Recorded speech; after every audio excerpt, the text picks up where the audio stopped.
Bom dia a todos e a todas. Já estamos ao vivo em mais um programa Toque da Alvorada, que toda quarta-feira está aqui nas redes, sendo transmitido pelas redes do nosso coletivo Alvorada e também de redes de coletivos amigos, companheiros e parceiros, como o Coletivo Resistência de São Paulo, Jornalistas Livres e outras redes que nos transmitem o nosso programa que traz toda quarta-feira temas fundamentais para a nossa militância debater, para a nossa militância ser informada e, principalmente, com transformar esses debates aqui em lutas políticas que o nosso coletivo Alvorada e outros coletivos exercem nas redes e nas ruas com menos intensidade em função da quarentena, em função da pandemia, né, que nos trouxe para esse ambiente virtual. O coletivo Alvorada, como vocês conhecem e nos acompanham, ele já tem 5 anos, surgiu aqui em Belo Horizonte,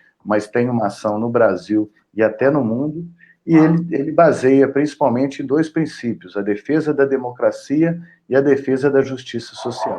Nós surgimos naquele período que iniciou-se o golpe contra a presidenta Dilma e contra a democracia brasileira, e desde lá nós temos feito várias lutas nas ruas das cidades. E agora, nesse período agora de distanciamento social, encontramos esse instrumento de luta que é o nosso programa, que vem ao ar toda semana trazer debates fundamentais. E hoje nós trazemos um tema assim, muito caro, muito importante para o nosso povo brasileiro. Algumas semanas atrás nós fizemos um debate aqui sobre, na Semana do Meio Ambiente, sobre a questão da sustentabilidade, e nós contamos com a presença de um representante indígena, que foi o Ailton Krenak. E desde lá, a nossa militância tem enviado mensagens, o pessoal tem feito uma pressão para que a gente trouxesse o tema dos povos indígenas neste momento, nesse atual momento triste que o nosso país vive. Todos nós sabemos que essa política da necropolítica do Bolsonaro, essa política genocida do governo federal tem alguns alvos prioritários. E desde a campanha, o Bolsonaro foi muito claro que um destes alvos são os povos indígenas. Infelizmente, quis o destino que durante um grande mal que assola o mundo todo, que é a pandemia do coronavírus, que tem levado aí milhares e milhares de vidas no mundo todo, nós encontramos aqui no Brasil um presidente genocida que multiplica esse número de mortes e potencializa esse mal aqui no nosso país. E ele quer, com certeza, isso que nós vamos tratar um pouco no nosso programa hoje, usar esse instrumento de morte contra um dos alvos deles, que são os povos indígenas. Então, hoje nós contamos aqui com estudiosos do tema e também, além de estudiosos, alguns representantes dos povos indígenas, que a gente já agradece muito a presença. A gente está aqui com a presença da Aline Pachamama Puri, que é doutora em História Cultural, escritora e ilustradora, e vai falar daqui a pouquinho para a gente. A gente tem aqui o Pablo, que é bacharel em História, aqui formado aqui em Minas Gerais, é indigenista e é um estudioso, né, dos povos indígenas, principalmente aqueles que habitam e já habitaram o nosso estado de Minas Gerais. A gente tem também a Aline Correia, que é cientista social e está fazendo o seu mestrado em História na UNILA, né, lá em Foz do Iguaçu, e também estuda a questão dos povos indígenas, principalmente lá na região onde ela tem feito o seu mestrado. E por último, e que a gente já vai começar por ele, né, nós temos aqui o Dinaman Tuchá, que é doutor em Direito e mestre, ele está fazendo doutorado em Direito, na verdade é mestre em Desenvolvimento Sustentável, e hoje ele fala aqui como um dos coordenadores da APIB, né, que é a Associação dos Povos, né, Indígenas Brasileiros. Então, passando o papo já para quem entende do assunto, eu queria começar, a gente sempre começa a nossa rodada com quem está mais longe. E hoje nós estamos, o Dinaman está falando diretamente da Bahia, ele vai falar de onde que ele está localizado agora, e ele vai falar um pouco, até como representante aqui da PIB, né, sobre um panorama de como que está grave a situação dos povos indígenas nesse momento. Dinaman, eu queria que se você pudesse começar falando, eu li alguns dias que a PIB, junto a outros partidos de oposição e representados por 12 advogados indígenas, entraram com uma ação no Supremo Tribunal Federal, levando a gravidade de como está nas aldeias brasileiras o avanço do Covid-19, que tem já levado centenas de mortos e pode aí aprofundar aí praticamente um genocídio dos povos que começaram há 500 anos, há 520 anos, mas que talvez, como a gente falou na convocação aqui do nosso programa, nós estamos aqui num dos momentos mais graves de ataques a esses povos. Então, eu queria, Dinaman, que você falasse um pouco sobre como está a situação, esse panorama nacional, qual foi o motivo dessa ação e como é que vocês estão vendo isso. Só para concluir, vocês que estão nos acompanhando aí no Facebook podem mandar suas perguntas através de comentários na nossa cobertura, né? De vez em quando eu viro o olho aqui, porque eu vejo aqui na outra tela as perguntas, e na segunda rodada a gente passa perguntas e considerações do nosso público, que sempre participa com a gente, para os nossos convidados. Então, Dinaman, seja bem-vindo, muito obrigado aí por se dispor a participar com a gente, e nós estamos curiosos aqui para que você nos passe um relato como está essa triste situação dos nossos povos indígenas. Muito obrigado, e com você a palavra agora. Bom dia a todos, bom dia aos participantes que estão aqui comigo, bom dia a todos que estão nos acompanhando. Bom, eu me chamo Dinaman, atualmente estou na coordenação executiva da Articulação dos Povos Indígenas do Brasil, pela região Nordeste, Minas Gerais e Espírito Santo, a POIME, que são 7 grandes organizações que compõem a PIB, né? E esse momento é um momento bastante doloroso, né? Porque nós percebemos que quando fomos eleitos pelo atual presidente da República como um segmento da sociedade a ser combatido, né, a ser exterminado, isso no discurso de campanha, nós sabíamos que iríamos passar por dias difíceis, né? A PIB sempre se posicionou a respeito dessa necropolítica, né, como já foi colocado aqui, sempre se posicionou e para o enfrentamento, né, dessa política genocida, né, sempre denunciou o desmonte da política indigenista, e o enfraquecimento dessa política hoje reflete, né, num fortalecimento do genocídio com base no agravamento da chegada do Covid-19.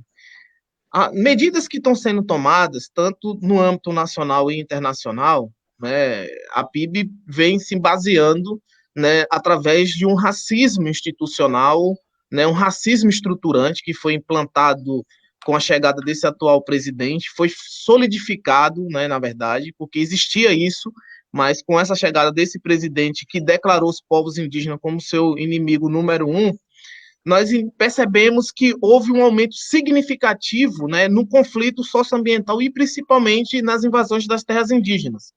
Invasões essa, né, que já nesses primeiros 6 meses já houve um aumento de 64% das invasões das terras indígenas. Isso é proveniente de uma ação, né, de uma proposta de desmonte que está sendo promovido pelo esse atual presidente, que fortaleceu a ideia, né, na premissa de autorizar os malfeitos contra os povos indígenas, que eles vão ser premiados. Isso se inicia principalmente num discurso que ele diz que as terras indígenas precisam ser exploradas. Então, a ideia dessa autorização, né, institucional autorizada pelo presidente da República acabou agravando, né, ainda mais esses conflitos socioambientais. Agravando no sentido que a mera tramitação de proposituras, como a MP 990, que é a MP da grilagem, já de certa forma, autorizou as pessoas a se sentirem, né, respaldadas para invadir as terras indígenas e, consequentemente, essas invasões acabou levando à doença, né, o Covid-19, porque os madeireiros, as grandes corporações, o latifúndio, né, os garimpeiros não trabalham home office, eles não pararam com a pandemia, muitos contaminados levaram doença para aldeias, né, que jamais a gente imaginaria que iria chegar, como é o caso dos Yanomami, como é o caso do Parque do Tumucumaque, enfim, são áreas que são bastante densas, né, dentro da floresta, são lugares que realmente é difícil acesso. mas percebemos que o braço do Estado também compactuou com a chegada do Covid-19 nas aldeias, porque nós temos relatos que o próprio Exército Brasileiro levou essa doença para as terras indígenas. Ou seja, não houve uma preocupação na contaminação dos índios isolados, que são mais vulneráveis nesse contexto de pandemia. E aí a história se repete porque nós estamos reavivando estratégias políticas implementadas na invasão do Brasil, né, na ditadura militar, onde incluía, né, colocava de forma criminosa vírus dentro das comunidades para no intuito de dizimá-las. E aí a realidade de hoje não é diferente de 1500 atrás, não é diferente da ditadura militar.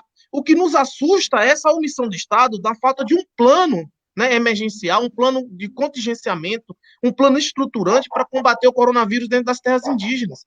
E a ação que nós movemos no Supremo, a qual eu assinei a petição também, é justamente alertar o Supremo Tribunal o risco, né, do genocídio no Brasil e ao extermínio dos povos indígenas. Porque a taxa de letalidade dos povos indígenas no Covid é 9,6. A das demais populações não chega a 5.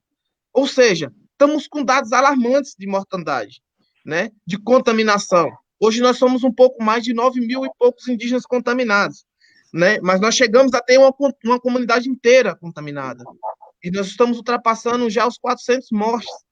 Então, assim, numa população de 900 mil indígenas. E aí, utilizando a proporção, né, na proporcionalidade, nós estamos com uma porcentagem de morte muito alta. E aí tem os casos de subnotificação, que são os indígenas que vivem em contexto urbano, que não moram em comunidade.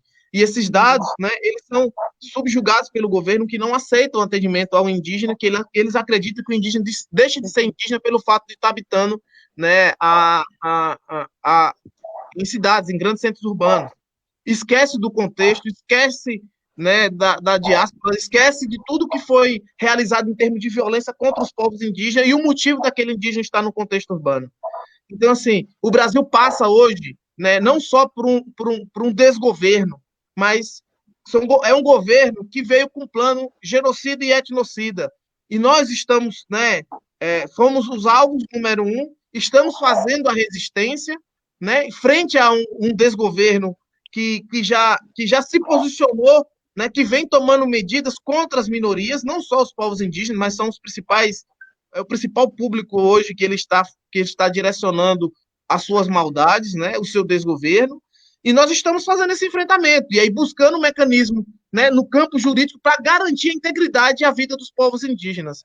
Né, uma coisa que deveria, né, ser uma coisa natural, respeitar o texto constitucional e garantir a integridade dos povos indígenas, que são os mais vulneráveis, né, que eles trazem isso, que é vulnerável biologicamente, mas imunologicamente. Mas isso é uma inverdade. Nós somos frágeis, né, vulneráveis à política, porque não existe política. Então, se não existe política, todo mundo se torna vulnerável. Então, essa vulnerabilidade, ela passa pelas questões biológicas, mas ela passa muito mais por uma questão política, que é uma omissão do Estado, e que o que nós estamos vendo hoje, na verdade, é um verdadeiro genocídio em curso.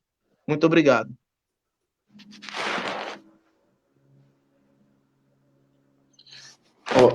Obrigado, Dinaman. Daqui a pouco a gente volta aí com mais uma rodada, né, para você trazer mais informações. Depois eu queria saber até qual foi a repercussão no STF, né, e se já existe algum posicionamento. Mas eu queria agora já passar para outra representante aqui dos povos indígenas, que é a Aline Pachamama. Eu queria que você, inclusive, falasse onde que você está hoje, você está, né, em qual região que você está, Aline, e também como que você está vendo, né, esse massacre, né, esse genocídio que está em curso, como muito bem o Dinaman relatou, em relação aos povos indígenas. Então, qual que é a sua visão sobre o que está acontecendo e como é que nós vamos resistir a esse ataque? Saudações a Beijala, a todas e todos presentes. Minha gratidão, meu parente. Somos recíprocos nessa luta, as pessoas aqui presentes, atentando que esse genocídio, como o parente disse, ele começa em 1500, mas ele não cessa. E também um alerta à sociedade que 500 anos não se olhou da devida forma aos povos originários. Porque se a gente chega hoje nessa situação de não ter políticas públicas, não ter salvaguarda dos territórios, salvaguarda nos territórios e da cultura que está na Constituição brasileira, ao suor e ao sangue de muitos de nossos parentes, há para se repensar também como hoje realmente se materializa esse genocídio, esse colonizador, em uma representação que é o presidente, mas como a sociedade brasileira é e foi omissa esses anos todos em relação a nós. Meu nome é indígena Xuriapuri, faço parte do povo Puri, que não tem aldeia, porque nós passamos por um etnocídio forte de várias maneiras, né? Não da forma física, mas também da forma psicológica, da forma histórica, que nós não temos espaço dentro da sociedade que invade e ainda invade os nossos territórios, nosso território do corpo, o nosso território da terra, o nosso território do espírito, o nosso território da cultura. É uma sociedade invasora ainda. Então, a gente reflete isso dentro de uma liderança que foi eleita, né, num período democrático, mas que, na verdade, essa democracia, esse estado de democracia, ele é para uma parcela, ainda não foi para os povos originários. Então, quando a gente vê essas ações que o parente sinaliza, são ações dos povos originários, muitas vezes de forma solitária. A gente grita, segura nossa mão e não solta, mas não é bem assim. Nós não queremos tutela. O que nós queremos é a preservação e a honra dos nossos direitos. Nós somos cidadãos desse país. Por isso que eu sempre falo que nós somos povos originários. Porque essa violação de direito começa quando nos chamam de índio. Começa quando colocam em nós um termo que não é nosso. Começa quando coloca as reservas como uma situação de não liberdade desses povos que já estavam aqui. Desses povos que cuidaram desse invasor e ainda cuidam. De quantas formas nós somos explorados dentro da nossa cultura, dentro do nosso conhecimento ainda hoje, para servir de bibliografia, para servir de temas, de trabalhos. E quantos são os aliados que estão realmente lá na frente, lutando junto? Os aliados precisam entender que nós não queremos tutela. Se nós estamos aí há 500 anos nesse quadro genocida, é porque nós somos um povo muito forte. O que falta é um olhar atento a esse povo e um olhar atento a essa terra. Por que o Tissaté Ailton vem falando tanto, né? Um rio que nós destruímos, nós matamos 2 rios, e o que nós fizemos enquanto sociedade em relação a isso? Essa pandemia e esse genocídio que nós estamos travando e compartilhando com vocês as nossas dores, porque, de alguma forma, elas são expressas dentro das nossas lágrimas, e quando a gente pinta o nosso rosto de urucum, são lágrimas de sangue, a gente ainda acolhe essa sociedade. É a medicina indígena que ainda salva muita gente. É a alimentação indígena que fortalece. Lá no nosso território da Mantiqueira, nós não temos aldeia, mas temos o território, a gente precisa gritar, mas gritar mesmo, para dizer que nós existimos. E eu sou muito agradecida pelos aliados que, de certa forma, na região de Resende, eu sei que tem bastante pessoas agora nos escutando, que são da região de Visconde de Mauá, que estão alerta para essa verdade, porque a lucidez, ela machuca às vezes, né? A gente entender que nas nossas escolas a gente ensina que o nosso povo originário é extinto, machuca, mas é preciso que as pessoas entendam isso. Não é uma parcela de culpa e a gente não está pedindo perdão. Nós queremos reparação, e por isso a nossa causa não pode ser só nossa. Enquanto a gente aqui trabalha com o território da palavra, né? Nós montamos uma editora formada por mulheres indígenas. Quantos dos nossos parentes nos procuraram desde o início da pandemia para poder registrar o que estava acontecendo dentro das suas localidades? Mas para registrar, mas de forma aflita, dolorosa. Quantas mães nos procuraram falando das crianças que estão adoecendo também? E quantas vezes, isso aconteceu há pouco tempo comigo, a nossa voz é silenciada, é calada, é editada. Que Estado de Direito é esse? E que nós não podemos falar aquilo que é o óbvio. A gente machuca porque está falando óbvio. Então, a sociedade, o que eu peço, e clamo e grito, é que vocês segurem a nossa mão, mas não soltem. Que a causa indígena não seja só da Joênia ou dos movimentos, porque no início, quando a gente mandou as cartas para os parlamentares, eu ouvi de alguns que já tinha a Joênia lá no Congresso para resolver a questão. De 305 povos, a gente tem uma representação. Esse problema não pode ser nosso somente. Todas as pessoas precisam se envolver nisso. A gente não está falando só da nossa vida. Quando a gente está presente na floresta, quando a gente intervém na destruição de um rio, é para você que a gente está fazendo isso. É a sua água também. A última PL agora, né, escancaradamente, privatizando as nossas águas minerais, porque a floresta ela pode ficar sem o ser humano, mas sem a água não. Então, o que a gente faz não é para a gente. Não entendo que essa luta é nossa somente, porque vocês são os beneficiados disso também, né? Do nosso sangue. E o Brasil tem que entender que ele foi gerado pela mulher indígena, mulher originária, e ele é o filho que rejeita a sua mãe. A gente tem que começar a olhar essa terra e esse povo como aquele que gerou e honrá-los de forma realmente que salvaguarde a nossa vida, que a gente está pedindo a coisa mais óbvia dentro de uma democracia, que é o direito à vida, direito ao isolamento. A gente está pedindo direito ao isolamento, e isso, sabe, é algo que se pensa, que se machuca e que se também compartilha para que vocês façam parte da nossa luta. Saudações, sinto muitas emoções, porque nós estamos realmente nesse momento tanto de quietude, reflexão, mas as nossas fúrias precisam movimentar, precisam ter movimentos que tragam todas as pessoas para a nossa causa. Muito agradecida, Chupê Potê. Muito importante te ouvir, viu, Aline? Muito obrigado por essas palavras. Daqui a pouco volta para mais um debate. Nós vamos de Aline para Aline, então. Eu vou passar agora para a Aline Correia.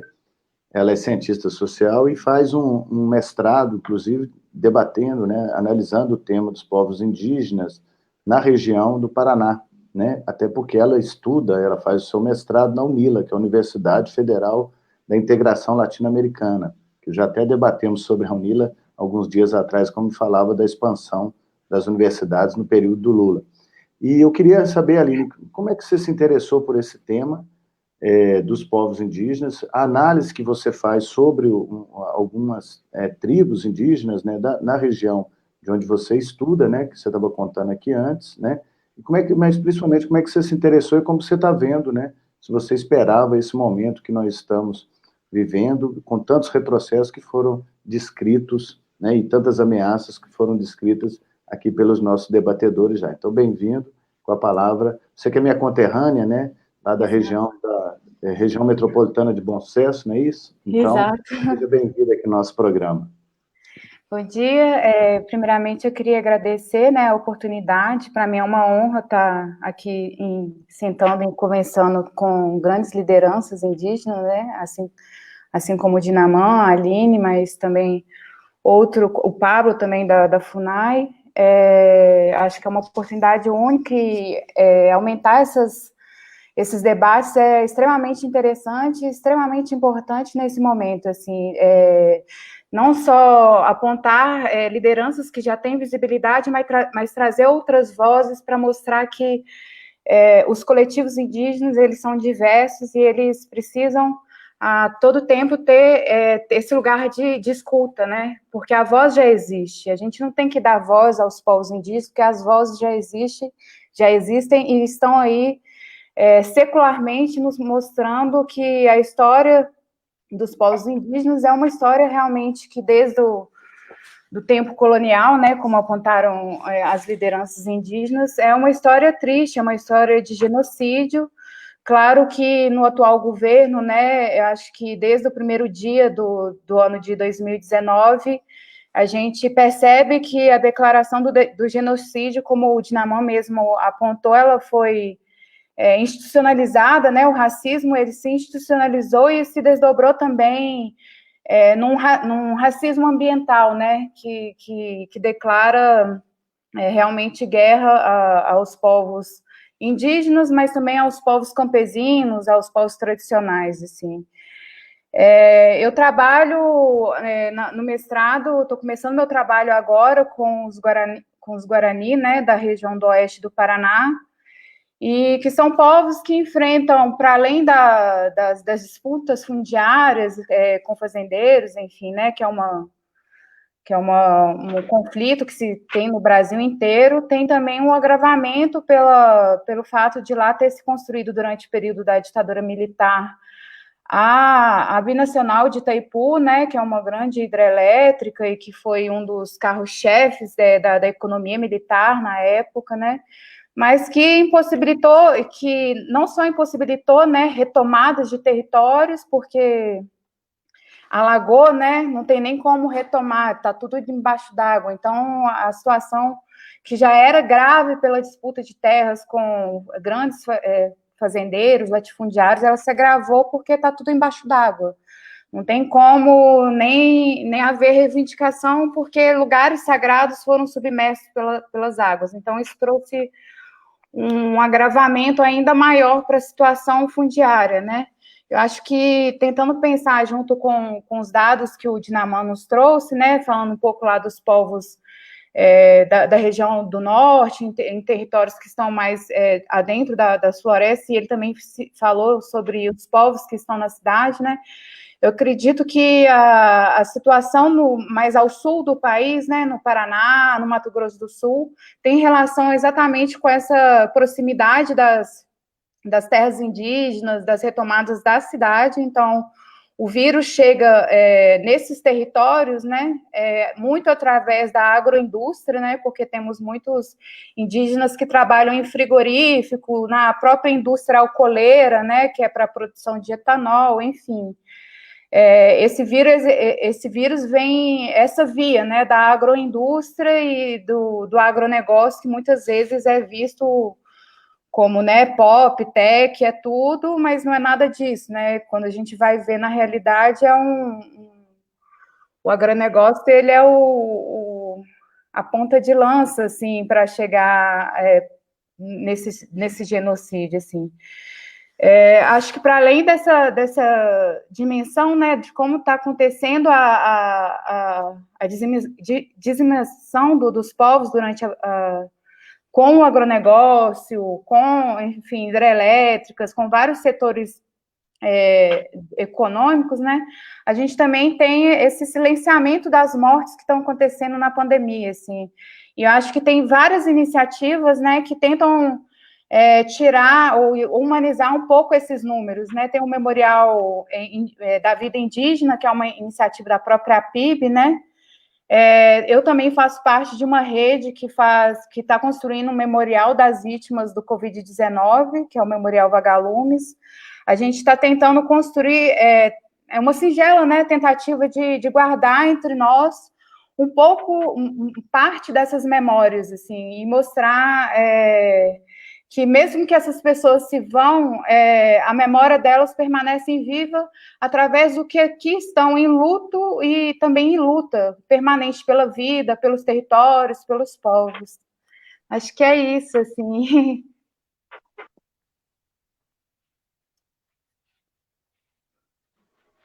Obrigado, Aline. E agora, depois dessa rodada, agora a gente chegando aqui em Belo Horizonte, né, que tem nós contamos com a participação aqui do Pablo Matos, não é isso? Que ele é historiador e atua junto, né, às comunidades indígenas, dos povos indígenas aqui de Minas Gerais. Então, seria bom, Pablo, você dar um parecer aí sobre como anda aqui em Minas, você que o seu objeto estuda principalmente aqui no nosso estado, como anda a realidade dos povos indígenas aqui de Minas, neste triste momento que nós enfrentamos de genocídio dos nossos povos.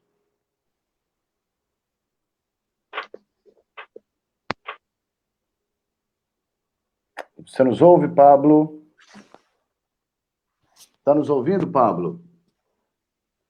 Acho que ele estava com problema de conexão. Pablo, está ouvindo agora?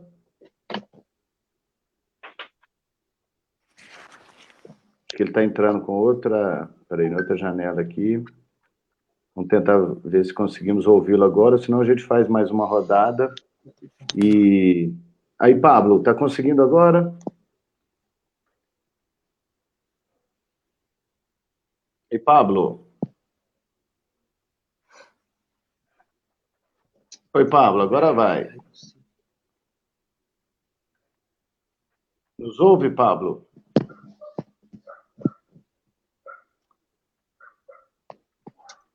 Eu acho que está...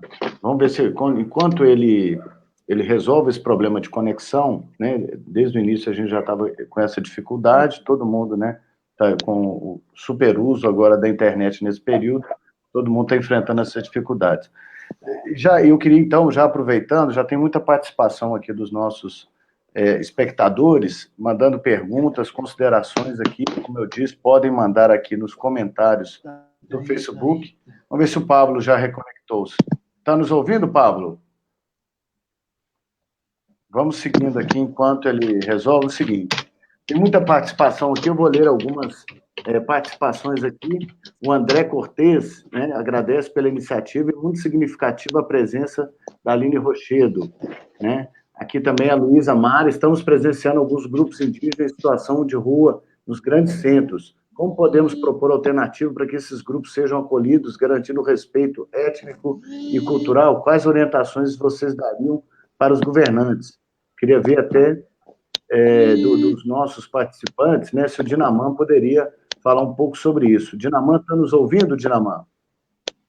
Não sei se você ouviu essa questão que foi colocada aqui, da Luísa Mara, que ela fala que tem encontrado nos grandes centros indígenas, né, como moradores de rua, claro, consequência desse termínio que estão vivendo as aldeias, como é o melhor procedimento a ser tratado nesse caso. E o Cid também mandou uma pergunta aqui, o Cid Dias, que é nosso militante aqui do Alvorada, ele pergunta como está a luta dos povos tupinambá de Olivença contra a instalação daquele resort, como é aí na região que você também acompanha. Então, são essas duas questões que foram colocadas aqui, que você pode, talvez, nos ajudar a responder, enquanto o Pablo reconecta ali na sua internet para fazer uma participação. Aí eu também, deixa eu te mandar mais uma pergunta, de qual que é o procedimento jurídico, você, inclusive, como doutorando aí em Direito, a partir dessa representação que vocês fizeram no STF, o que o STF, o mundo jurídico pode fazer para interromper esse genocídio? Então, são 3 perguntas aí que eu queria que você nos respondesse. O Pablo, daqui a pouco, toma a palavra de novo, tá, Pablo?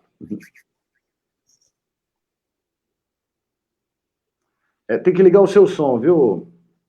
Sobre os indígenas que estão no perímetro urbano, nós estamos passando aqui no Brasil com a receptividade dos indígenas Warau, né, proveniente da Venezuela, ali, numa divisa com o Brasil, que estão vindo pedir refúgio e também, né, apoio da população brasileira. Nós estamos com incidência em boa parte do Brasil, né, na Paraíba, Minas, enfim, eles estão circulando no território nacional, que estão passando, não só os Warau, mas são a grande maioria que estão hoje no perímetro urbano. A ideia é acolher, é tentar ajudar de alguma forma, né? O poder público hoje já demonstrou a sua ineficiência frente aos povos indígenas. E essa ineficiência, ele abarca toda a realidade, né? Desde a ausência da demarcação das terras indígenas e desde demarcação a políticas públicas que asseguram a integridade desses povos. Então, assim, é muito difícil, né, a gente dizer uma coisa específica a ser feita para essa situação, mas o que nós pedimos é o aporte, né, é solicitar apoio das prefeituras, porque existem realidades distintas, pensar no local para acolher essas realidades, né, e sobre a questão do resort, né, que foi um resort pensado pela empresa europeia de Portugal, até o presente momento nós conseguimos a suspensão, inclusive nós tivemos em Portugal para fazer essa denúncia, né, a PIB, né, teve lá com parlamentares portugueses, fizemos a denúncia diretamente ao governo português dos riscos da construção desses resorts, e a própria empresa desistiu pela visibilidade que acabou tornando essa prática genocida contra os povos indígenas do Brasil, em especial o povo tupinambá de Olivença, lá da região de Ilhéus. Né? Sobre a ação que foi movida, né, ela é uma ação, uma DPF que chama, né, para tentar, de alguma forma, forçar o governo brasileiro a implementar ações que visem garantir a integridade dos povos indígenas. Nós apontamos nesse pedido, nessa DPF, né, que com os partidos políticos, e aí entre eles está o PSB, o PSOL, o Rede, o PCdoB, o PDT, o PT, né, para garantir a integridade dos 305 povos do Brasil, que o governo apresente, né, perante o Supremo Tribunal Federal, medidas eficazes para combater essa alta taxa de mortalidade entre os povos indígenas devido ao coronavírus. Então, nós estamos fazendo uma provocação de algo que já deveria ter sido feito, né? Então, devido à ausência do Estado, à ausência de um plano de contingenciamento para combater o Covid dentro das terras indígenas, nós tivemos que pedir, né, ao Supremo Tribunal Federal que interceda junto ao governo, né, a aplicação de uma medida, né, e que passe também informações, né, sobre o fortalecimento dessa política para combater o Covid-19. Dentre elas, dos pedidos, né, a instalação de barreiras sanitárias, por exemplo, né, garantir a integridade dos isolados, porque existe uma política de fiscalização das terras indígenas que foram totalmente destruídas com o atual governo, que acabou. Então, nós estamos pensando na questão dos isolados, e que determinar algumas ações e medidas necessárias para alguns povos específicos. E esse pedido, é importante frisar, ele foi embasado no estudo através de grandes instituições como a Fiocruz, como a Brasco. Então, assim, foi construído, né, um embasamento técnico. Isso não se deu de mera posição do movimento indígena. Isso se dá com dados, né, colhidos, provas colhidas com estudo científico dos riscos do genocídio que está acontecendo. Então, nós estamos pedindo agora que o Supremo interceda junto ao governo federal que implemente ações que deveriam ter sido implementadas desde o começo da pandemia, que é testagem, que é fiscalização, barreiras sanitárias, né, garantia da soberania alimentar, em especial a integridade dos povos indígenas dentro do seu território. Ok, obrigado. Pablo, agora você nos ouve? Como é que está aí? Ok. Vocês desculpem, né? Caiu o final aqui. Mas, primeiramente, eu queria agradecer ao convite do Coletivo Alvorada, parabenizar aí a Aline pelo trabalho, Dinamã, Patamama, né, pela militância. Então, eu sou Pablo, né, sou militante do Centro de Comunicação Federativo, o CEDEF, trabalho com os povos indígenas desde a universidade, já faz 15 anos, mais, eu trabalho em educação, e hoje estou, né, na coordenação regional de Minas Gerais e Santo. Bom, Minas Gerais tem 16 etnias indígenas, e muitas pessoas na sociedade não conhecem essa realidade, né? Acho que os indígenas estão no norte, no centro-oeste. Aqui é um número de mais ou menos 30 mil indígenas. E boa parte está concentrada nos grandes centros, como Belo Horizonte, como Uberlândia, né? E buscam, né, que seus direitos sejam reconhecidos, né, na Constituição, né, com os artigos 231, 232, né, são os artigos da questão indígena, né, na Carta Magna. Bom, essas etnias, né, poucas terras são regularizadas, são homologadas, porque são terras diferentes da Amazônia legal, né, elas são terras mínimas, terras que não dão conta, né, das comunidades poderem passar à frente para gerar seu modo de vida, né, a sua economia, a sua cultura. São terras ínfimas, terras muito pequenas e que estão o tempo inteiro sendo pressionadas, né, pelo modo de vida não indígena, que é o que está acontecendo, né, nesse contexto atual, em decorrência, né, da grande busca, né, de energia, mineração, entre outras questões ligadas aí ao capitalismo mesmo, né, elas são pressionadas e estão sendo, de todas as formas, elas estão sendo destruídas praticamente, né, pelo uso, né, não sustentável, né, do entorno, né, de dentro dessas terras.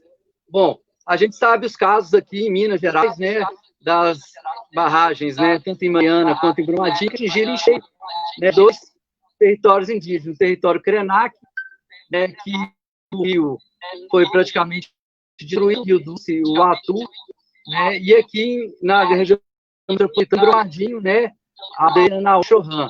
Então, são casos, né, onde essa visão de mundo, elas estão em disputa, né, a visão não indígena, a visão indígena. E essa guerra já dura 500 anos. Né? A pandemia do Covid, como o Dinamã colocou muito bem, ela só vem a mostrar como é que os índios estão descobertos, os povos indígenas estão descobertos. Né? Então, é um grande problema aí que não só desse governo, mas é um histórico que já vem, né, desse direito à diferença dos povos indígenas, que na verdade são povos indígenas, não é um povo só indígena.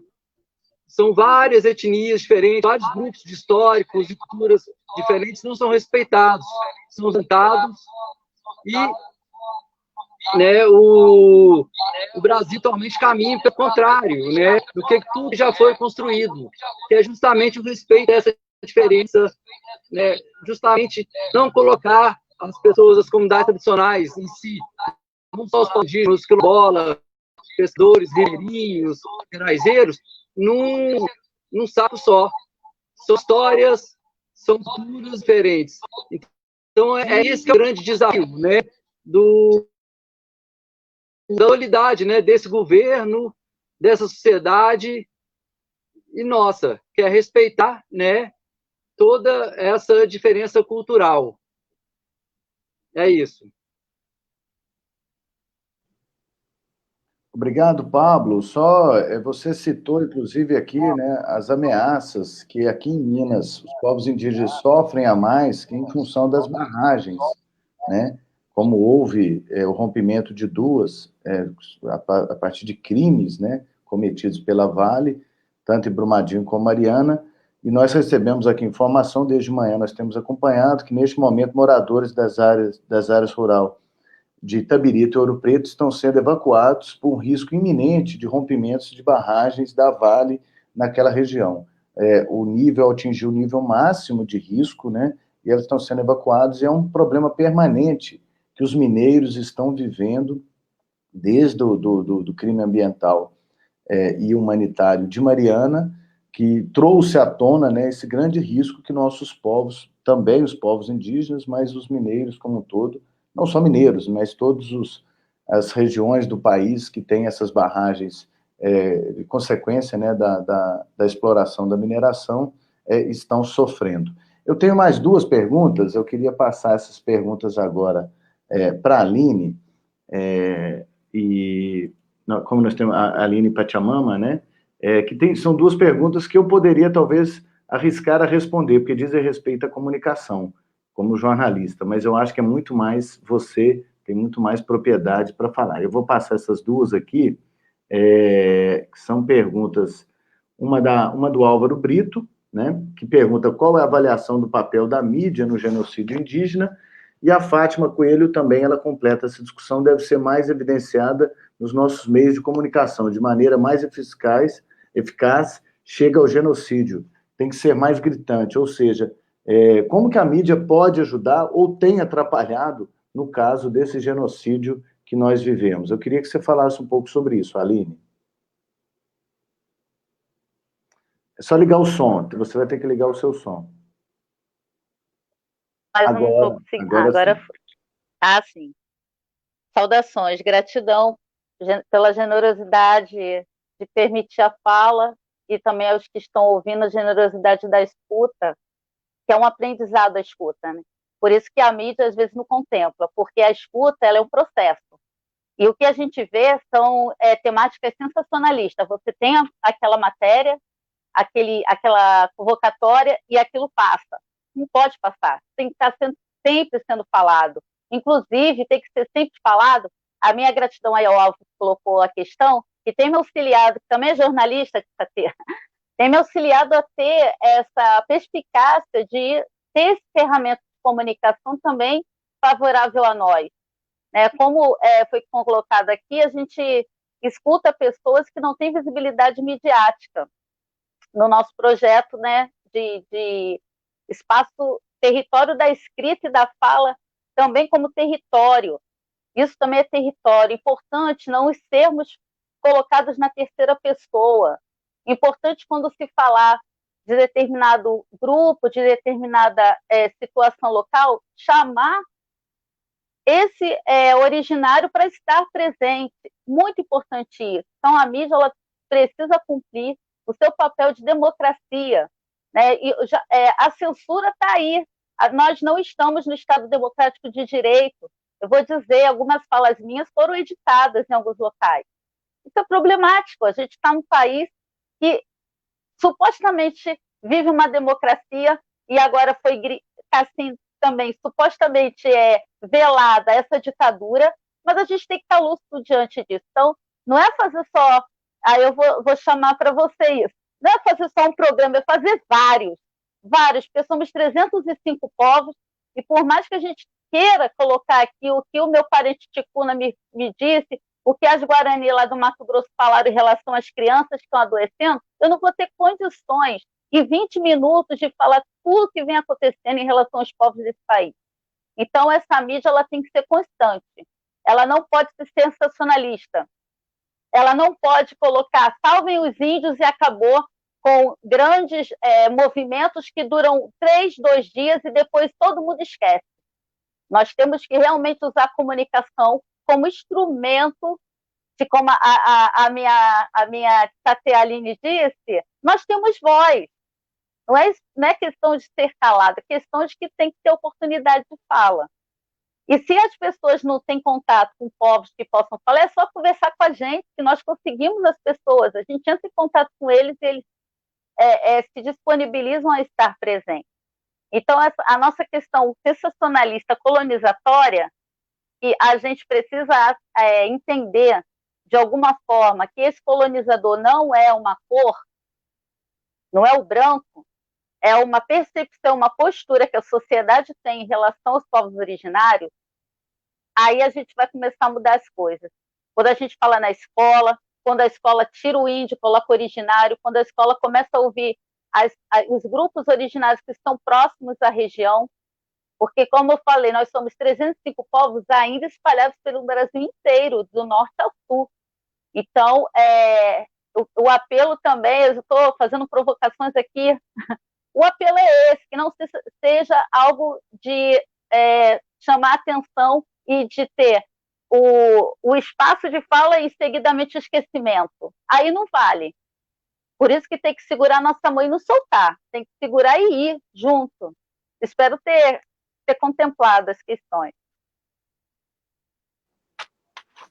Não, contemplou e muito. Eu acho que é uma visão muito importante que você traz, né? Porque a mídia brasileira, agora ela começa a tomar uma atitude um pouco mais responsável diante do governo, mas a gente sabe qual que foi a responsabilidade desta mídia, principalmente a mídia, quando tratamos a mídia corporativa, os grandes meios de comunicação, as grandes emissoras, né, os grandes jornais, que foram muito responsáveis para trazer o Brasil a esse Estado fascista, na medida que foram atacando a política, que foram atacando a democracia, que romperam com os preceitos constitucionais, e agora, quando eles também estão sendo atacados, aí sim começam a ter uma postura muito mais responsável. Mas eles são, com certeza, responsáveis diretamente por esse genocídio que sempre houve, né, dos povos indígenas, e que agora acelerou, como foi dito, muito mais.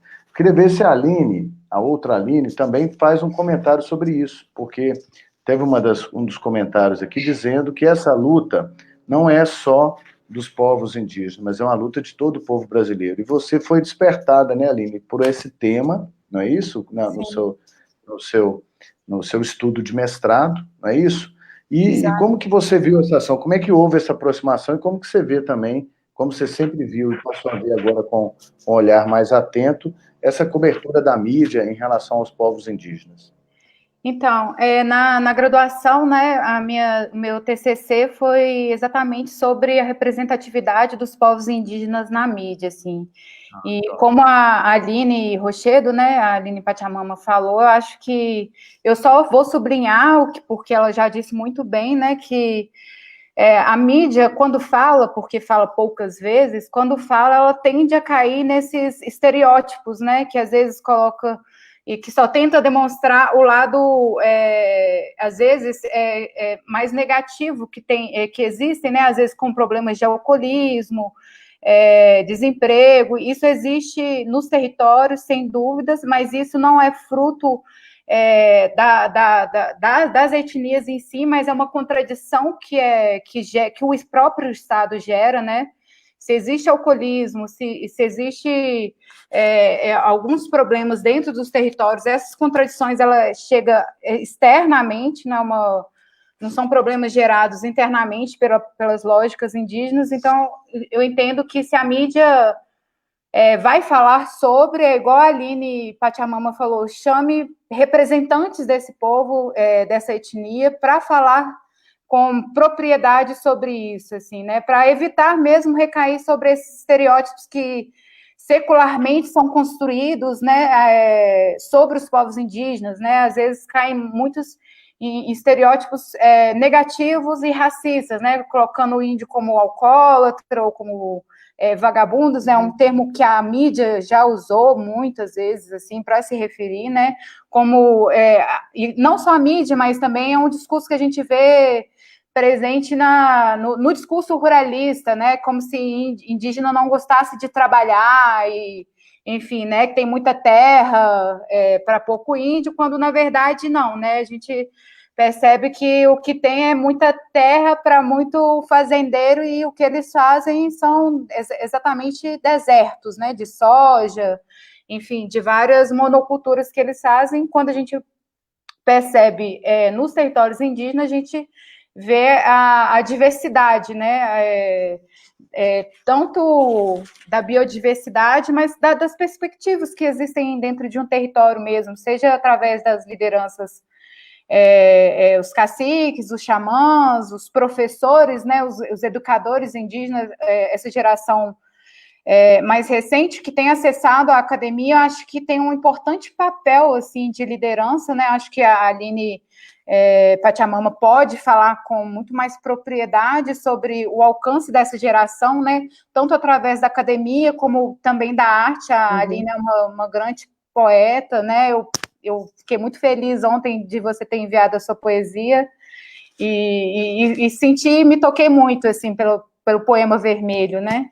E, enfim, acho que eu vou passar a minha palavra para a Aline, se ela quiser falar um pouco também sobre isso, assim, mas eu só queria sublinhar realmente que existem muitos equívocos, né? E eu acho que um dos primeiros equívocos que a mídia recai é nesse equívoco do índio, que é um equívoco histórico, né? Não existe índio. Índio é um equívoco histórico dos colonizadores. Existem povos originários de diversas etnias que têm diversas visões de mundos, né? Eles não têm uma visão igual nós não indígenas, né? Depois a gente fica falando, depois da pandemia um outro mundo é possível. E os povos indígenas estão mostrando que vários mundos são possíveis, outros vários mundos. Não só apenas um outro mundo é possível, como vários outros mundos são possíveis. Aí eu acho que passo para a Aline. Gratidão, Tatê. Poema Vermelho foi uma lágrima e várias lágrimas que ficaram aqui. As pessoas que quiserem ouvir, né? Eu acho que foi o primeiro poema meu que eu recitei. Estou aprendendo ainda a usar os mecanismos de câmera, mas eu estava muito mexida com as questões que a gente escuta de denúncias, né? Eu tentei fazer uma live no canal da editora Pachamama, que é uma editora formada por mulheres indígenas que são idealizadoras, e falando sobre algumas denúncias de crianças doentes em aldeias, e aí eu já não pude falar, já me chamaram a atenção da forma que vocês entendam, para que eu não fizesse a denúncia. Era para eu ter cuidado, tá bom? Então, a gente fez a live, está nas entrelinhas o que eu queria falar, mas só as pessoas que vão ouvir, talvez agora, vão entender. E aí eu fiz esse poema vermelho, que não pode ser vinculado também em algumas mídias. E aí eu peguei o poema e no sábado, que eu estava assim, acho que febril, de tanta emoção e também fúria, porque a fúria ela existe entre nós, a gente só movimenta ela de outra forma. E fiz aquela apresentação que o YouTube censurou. E a gente ficou, mas por que o YouTube censurou esse poema? Eu fiz uma comoção, gente, por favor, vamos reclamar o YouTube por motivo de ter censurado. E aí eu conversei com alguns parentes, também me relataram que as vídeos ou então expressões de denúncia não estavam chegando nas pessoas. As pessoas não viam esses nossos apelos, a nossa motivação de integrar a nossa luta os não indígenas, né? Porque é isso que a gente quer, com essas frases, com as nossas poesias. E aí a gente ficou refletindo, mas por que as nossas falas não estão chegando às pessoas? Tem um mecanismo aí no Facebook que faz isso, né? Eu não entendo muito bem, mas ele seleciona o que as pessoas da sua rede vão assistir, o que elas vão ver. E as nossas estavam sendo tolhidas. De não só a minha, eu posso falar porque aconteceu comigo, mas estavam sendo tolhidas. E a questão da nossa entrada na universidade, eu vejo muito como esse diploma ser plural. Ele não é hierárquico. Não, assim, difícil para a gente, no caso para mim, colocar assim, a descrição doutora em história. Eu até brinquei com o Tatê que eu falei, coloca também, todo mundo colocou formação, então coloca a minha. Mas é desconfortável, porque a sabedoria que a gente preza é do ancião, é da fala, é da escuta. E por isso que, no meu caso, ter feito um doutorado é extremamente importante para o meu povo, porque os documentos existentes de não indígenas e de viajantes relatam a não existência do nosso povo. O Pablo é uma pessoa que está me acompanhando nessa peleja há muito tempo, né? Ele já me viu aí de mochila indo em todos os territórios para poder... Como assim não existe? Se existe nessa região, na Mantiqueira é um território originário, mas por quê? Porque esse originário não está no modelo que a sociedade entende. Você não está apresentado dentro de uma aldeia, como a novela fala, né? No seu fenótipo. Nós não temos isso porque a nossa história é outra. Então, ter um doutorado, e aí eu vou até compartilhar aqui, esse livro aqui vai ser lançado terça-feira que vem no canal da Pachamama. Eu gostaria muito que vocês participassem, porque para mim esse é o documento, meu povo. Tem narrativa, tem a ancião, o território Mantiqueira, que é corpo, alma, coração. Então, isso para a gente é o documento. Embora eu tenha lá os escritos dos viajantes que disseram que eu não existo, né? Eu já recebi de fazendeiro. Fazendeiro adora, né? Ser perverso. Nossa! E aí a gente não está nem pedindo revisão de território, nós estamos pedindo um espaço de memória na região. É o espaço de memória para a gente poder se encontrar, conversar, voltar à prática do nosso idioma. É o nosso direito.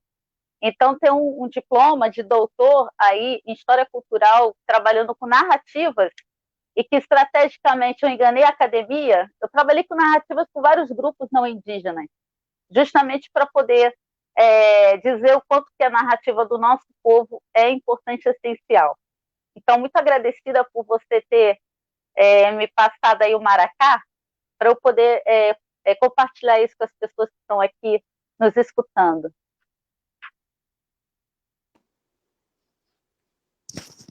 Eu queria, depois tem alguns comentários aqui e perguntas, a gente vai ler, mas eu queria aproveitar e passar agora para o Dinaman. O Dinaman já nos avisou que ele está sem imagem porque a conexão não é tão boa lá, mas aí já voltou aqui para a gente, mas está acompanhando nosso debate, Dinaman. Esse debate foi interessante, né, da ocupação do espaço acadêmico por representante dos povos originários. Você é um caso assim como a Aline, né? O que isso representou? Quando, se você tiver dados, quando que isso começou, quais foram os primeiros, quantos são hoje, e o que isso representa do ponto de vista da luta, né? Como é que isso fortalece a luta dos nossos povos originários, dos nossos povos indígenas? Olha, a academia, ela representou e representa, né, mais um espaço de incidência política para os povos indígenas. Nós precisávamos descolonizar, né, o espaço acadêmico, que sempre foi seleto, ele sempre foi daqueles que praticaram a violência contra os povos indígenas. E em meados de 90, né, da década de 90, os povos indígenas se iniciaram, né, na discussão a respeito de uma licenciatura indígena, de cursos específicos para debater, né, uma educação específica e diferenciada. Isso foi se concretizando no ano de 2000 apenas. Hoje, né, dentro da academia, em diversos campos, né, do conhecimento, nós temos aproximadamente 5 mil indígenas a 6 mil indígenas cursando entre graduação e pós-graduação. Mesmo assim, é um número ainda muito inferior, porque da mesma forma que nós temos muitos acadêmicos, a evasão também na academia ela é muito grande.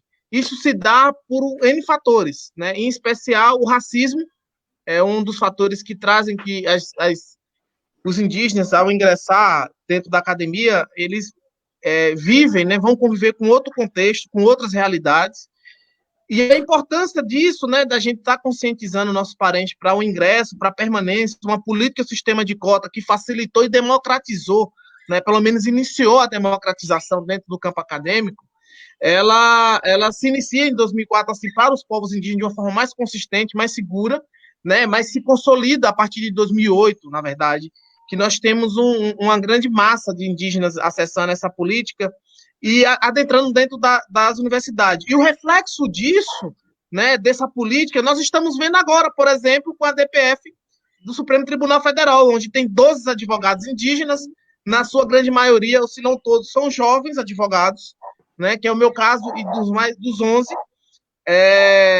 são jovens advogados que tiveram essa oportunidade dentro do campo acadêmico. E esse conhecimento que foi adquirido, esse conhecimento científico, nós estamos usufruindo dele agora para fortalecer a nossa luta. E a nossa ideia, enquanto movimento indígena, é justamente potencializar que a nossa juventude consiga adentrar dentro do campo acadêmico, até porque o nosso enfrentamento ele é diário e eles são muito específicos também.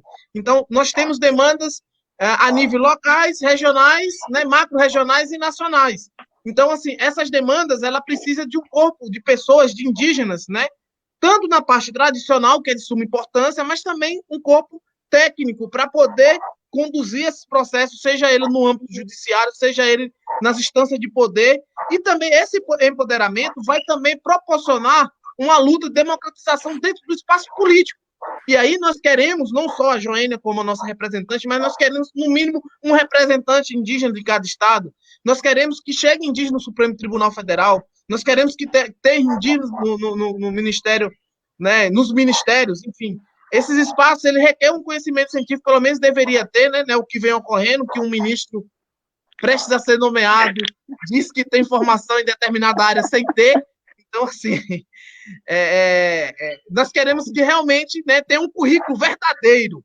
E nós estamos buscando isso. Eu fazendo doutorado, como tem outros que já terminaram, como a Aline já é mestre, enfim, outros indígenas que estão buscando conhecimento como forma de instrumento de luta.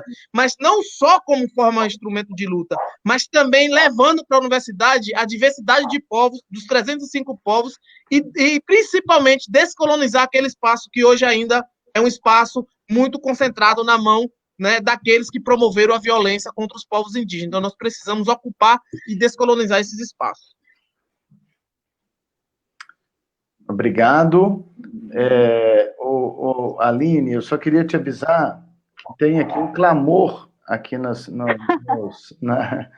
comentários que você leia o poema no final, tá? Então, na hora que a gente estiver encerrando o programa, eu acho que seria uma honra encerrar esse programa aqui com o seu poema. Então, eu queria que você já se preparasse aí.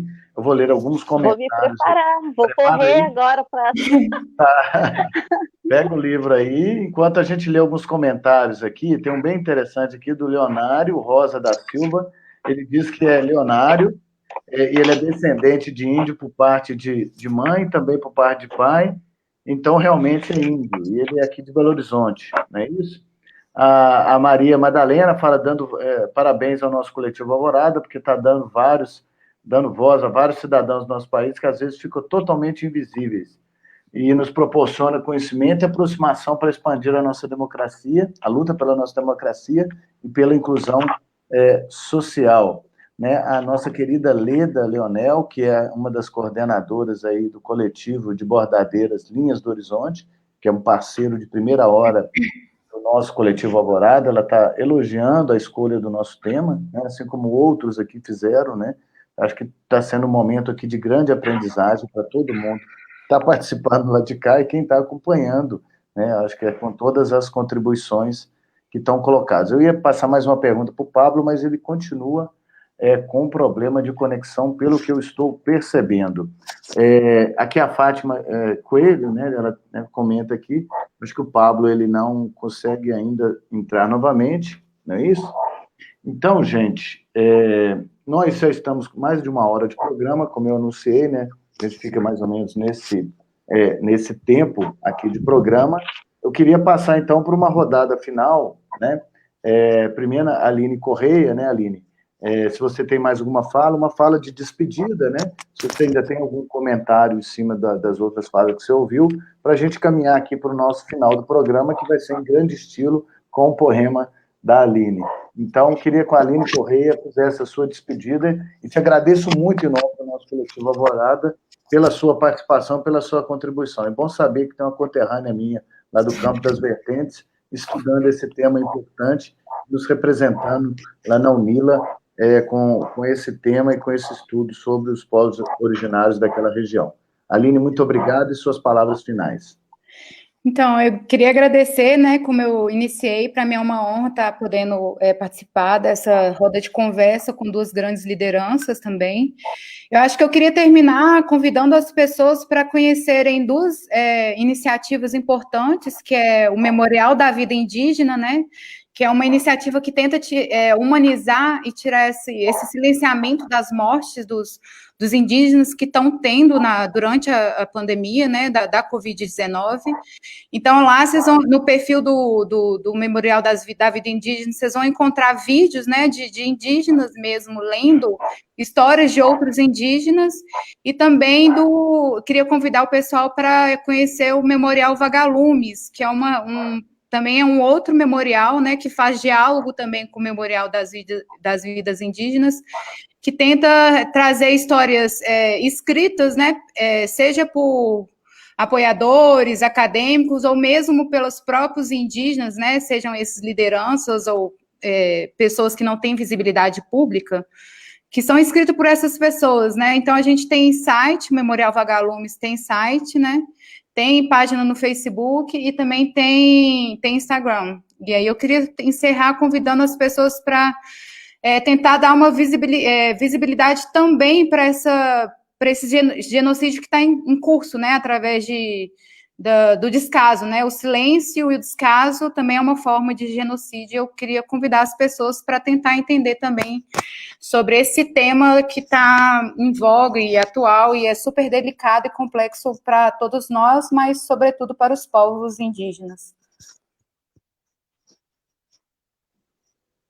Ok, muito obrigado, Aline. Eu queria também agradecer em nome do Coletivo Alvorada ao Dinamã, que trouxe muita informação e acho que é um orgulho muito grande dessa luta que você fez, que você lidera junto com outros companheiros aí na PIB, e colocar nossa entidade aqui, o nosso coletivo Alvorada e toda a nossa rede aqui de luta, né, à disposição da PIB, que faz uma luta tão importante e que nos representa completamente. Então, te agradecendo pelas suas palavras finais, viu? E estamos juntos aí em todas essas lutas. E o Dinaman, com você a palavra. Ok. Eu que agradeço, né, em nome da PIB, a oportunidade de poder dialogar com diversos públicos. Eu acho que esse espaço nosso, aquela campanha que foi lançada no ano passado, Ninguém Solta a Mão de Ninguém, eu acho que ela segue ainda, ela permanece, né? Eu acho que todo mundo precisa se ajudar, principalmente em matéria de política, né? A política hoje que está, o desgoverno que está, então nós precisamos se juntar de fato para poder debater e buscar mecanismos de proteção conjunta. E só para finalizar, passando a informação, né, que você perguntou sobre o nosso processo, a DPF, ela já tem número 709 e foi distribuída agora pela relatora Rosa Weber, que vai ser a relatora desse processo. Então, as últimas informações que acabou de ser distribuído agora, acabei de receber aqui no celular, e dizer que é uma imensa satisfação de estar podendo fazer esse debate e colocar a PIB também à disposição para qualquer outra atividade que vocês queiram realizar, principalmente de mobilização e articulação, né, contra esse desgoverno que está nos matando. Obrigado. Dinaman, só mais uma informação, como agora você trouxe essa novidade que já foi escolhida a relatora, como os nossos movimentos podem pressionar o STF? Vocês pensaram alguma medida, né, mensagens talvez ao STF, como é que a gente pode contribuir nessa pressão? Já que a gente não pode contar com o governo federal, vamos ver se o judiciário age em alguma forma em proteção aos nossos povos. Olha, o Supremo Tribunal Federal, ele já demonstrou ser uma instância bastante política e está atuando muito pouco no campo jurídico. Eu acho que a pressão de parlamentares sobre o assunto, a pressão da sociedade civil encaminhando mensagens, e-mail, né, diretamente demonstrando para a relatora, né, demonstrando a preocupação, né, do genocídio e o descumprimento de preceitos fundamentais, que é isso que nós trazemos no nosso pedido, o descumprimento de preceitos fundamentais, direitos fundamentais. Eu acho que essa pressão da sociedade, né, de estar encaminhando e-mail, solicitando dos parlamentares que vá ter essa conversa com ela, né, dos órgãos do Estado, o Ministério Público, enfim, buscar de alguma forma pressioná-la, ela, né, no sentido de dizer que está um genocídio em curso e que nós precisamos que essa relatora vote a favor dos povos indígenas e da vida, e não de um desgoverno, né, que se porventura ela negar nosso pedido, vai estar configurado que os três poderes estão de conluio contra os povos indígenas. E é isso. Tá bom, obrigado. Então, só antes da gente passar para esse encerramento épico do nosso programa, com o poema da Aline, lendo alguns comentários aqui, agradecer muito quem nos acompanhou hoje, não é isso? A monja Ângela, que sempre nos acompanha e traz sempre muita paz aqui para a gente. A Leda Leonel, que eu já comentei, que é do Linhas do Horizonte, ela diz que a divulgação da voz indígena é imprescindível para o avanço das conquistas dos direitos e da eliminação dos preconceitos. Deixo a ideia aí para as Marisas, né, da Linhas do Horizonte, viu, Leda? Talvez fazer, quem sabe, né, um bordado desses maravilhosos que vocês fazem em homenagem a essas vidas que estão sendo perdidas dos nossos povos indígenas, atacados aí pela Covid e pelo genocídio do Bolsonaro, talvez uma homenagem a eles e àqueles que resistem. Fica a dica aí, daqui a pouco eu comento lá no nosso grupo do Linhas do Horizonte. O André Cortes, temos que pensar mais do que dar espaço para que estudem na universidade, mas principalmente que ocupem o lugar do saber, como professores. A Fátima Coelho fala: parabéns a todos os convidados pelos esclarecimentos das causas, além da divulgação da cultura viva da nossa terra. Tem aqui um comentário dos nossos companheiros do Alvorada, para se inscreverem lá no YouTube do Coletivo Alvorada, é só jogar lá na busca do YouTube Coletivo Alvorada, que a gente está criando esse novo instrumento lá no YouTube, que é uma rede completamente dominada pela direita, mas que a gente também quer fazer a disputa política por lá. E o Coletivo Alvorada nasceu para fazer isso. A Leda já avisou que estamos bordando para os povos indígenas, então, daqui uns dias, vem uma homenagem, a gente divulga aqui nas nossas redes, dessas maravilhosas Marisas, que são as bordadeiras do Linhas do Horizonte. Né? A Maria Madalena, muito obrigada pelo Coletivo Alvorada e participantes, a gente que agradece, né? Então, e a gente manda aqui, e lembrando que é o seguinte, esse programa vai ficar no ar, né? Vai ficar aqui nas nuvens, então podemos divulgar, compartilhar, mandar para os amigos. Foi aqui uma aula que eu tive, e com certeza todos tiveram nesse dia aqui, aprendendo sobre os povos originários aqui do nosso país.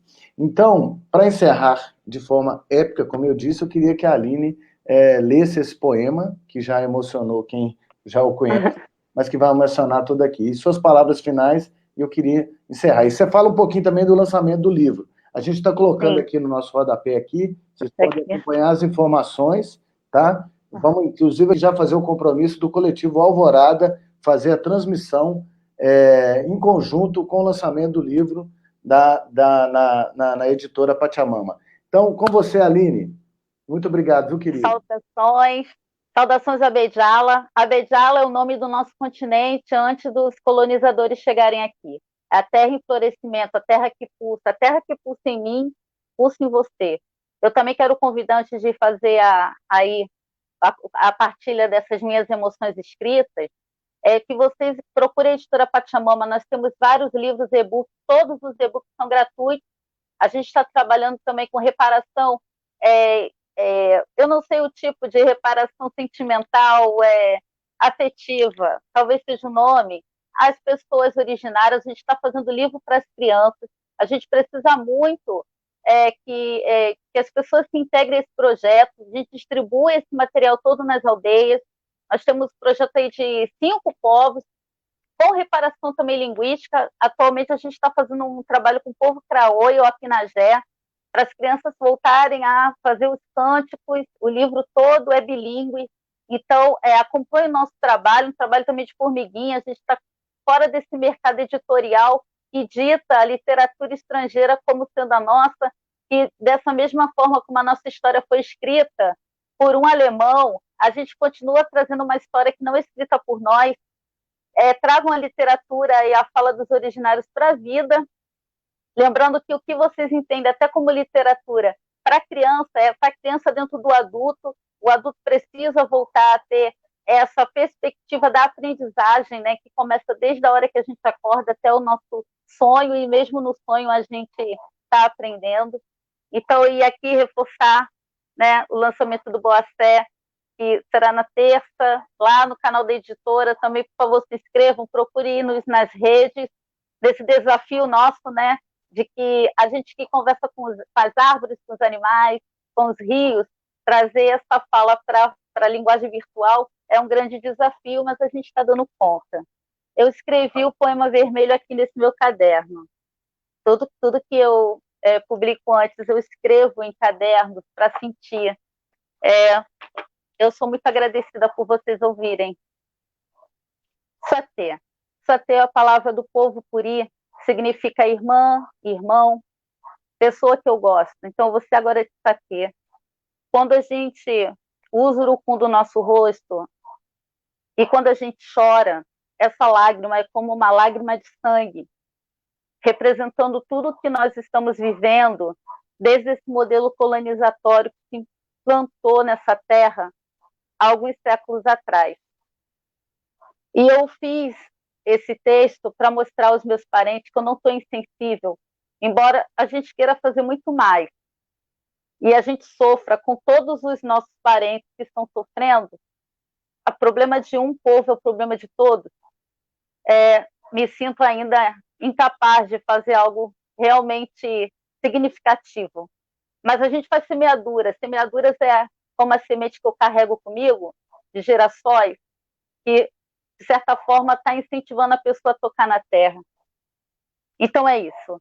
Se esses tempos nos sufocam, também as árvores perderam as folhas e mudaram a casca do tronco para voltarem mais fortes naquela outra estação. Satê, não temos a opção da fragilidade. Somos o grão que germina a força. E se marcam a nossa pele com cicatrizes as invasões, o genocídio e as constantes colonizações, nossa alma decide, transformador em energia, que seja fúria, mas nunca apatia. E no meio dos furacões diários, sabemos para onde olhar quando deles saímos. Firmes, não tombamos. Não tombamos para um lado ou para outro, mas escolhemos a direção e seguimos.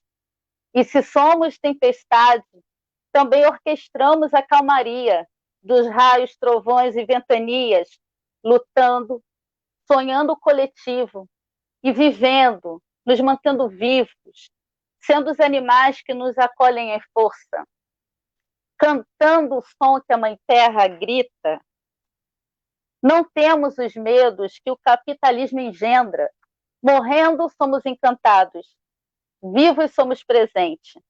Nos move a força dos ancestrais e a floresta que nós habita sempre. E se esses tempos nos sufocam, também as árvores perdem as folhas e mudam a casca do tronco. E nós voltaremos mais fortes na próxima estação. Saudações a Beijala.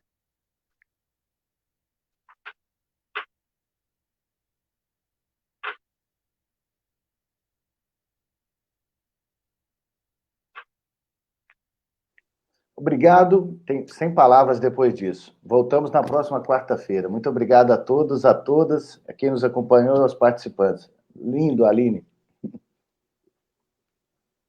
Tchau, tchau. Obrigada, gente.